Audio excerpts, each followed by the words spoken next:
Did you ever feel like we were roommates more than husband and wife? Absolutely. Hold on. I can't. So when you say absolutely, what do you mean? So let me reframe my Nah, absolutely. we No, no, no, here. no. We already here. You said it too. No, because so here's the thing. I did not feel that way when we had our first Okay. because it felt there were so many different reasons as to why we had to work as a team. It was an emergency C-section. I had labored for 4 days. It was an extremely intense recovery. I depended on you a lot. Um, and you really stepped up to the plate, and it was two adults with one baby. Right. I think when I started to feel like we were more like roommates was when number two came along and we had to divide and conquer Yeah.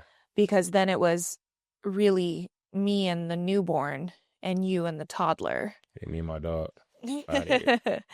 And so I think that's when I really started to feel like that. And I think that really took a toll on our relationship at the time in ways that I was not really prepared for.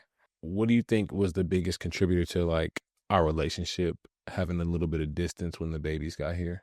I think one thing that kind of slips your mind with a new baby is the order in which the priority is supposed to be. Mm. And it's so easy to do, and it is almost so natural because that new baby depends on you for life, essentially.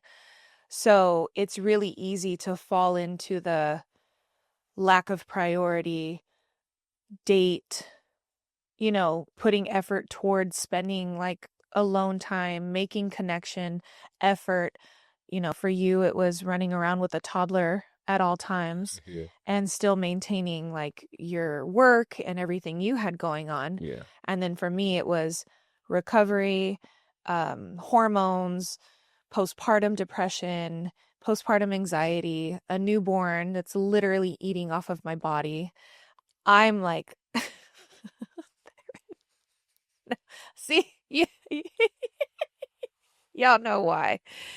Um, being depleted of nutrition, sleep deprived, like the list goes on, right? Yeah. So I think that it's really easy to fall into, well, we just have to survive right now. But I think in that mindset and not putting forth as much effort toward maintaining the relationship is where we got kind of lost in the sauce Right. of parenthood. How do you think that pattern starts?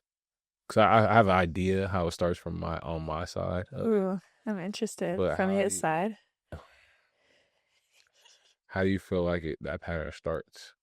I think the pattern starts from feeling a sense of lack of support, but not essentially like from your partner. It could just even be in like your village or that you feel really isolated.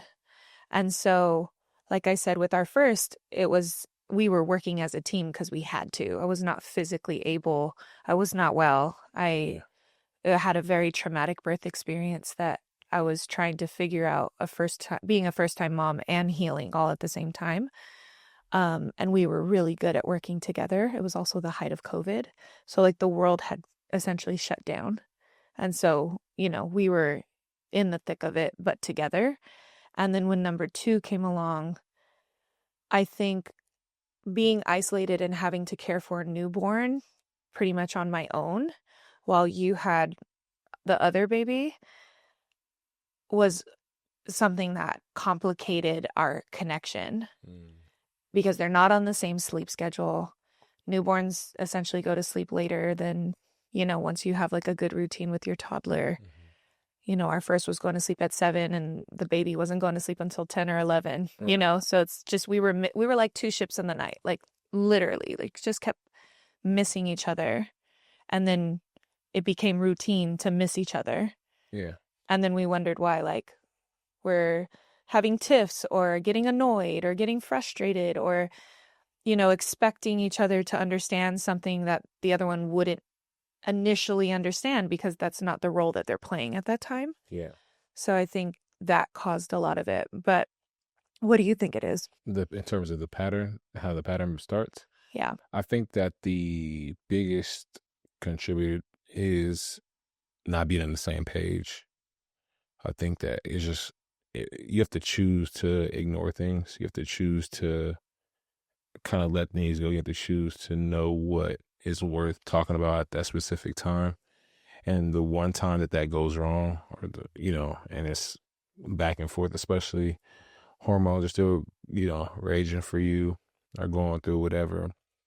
You might have had a traumatic birth experience, or it could have been a cool one. You're still dealing with things emotionally. So I think that's the biggest thing where we lose each other is just miscommunications on what we think should be done. Like me and both of us, like we mean well, but you know, sometimes the wires get crossed and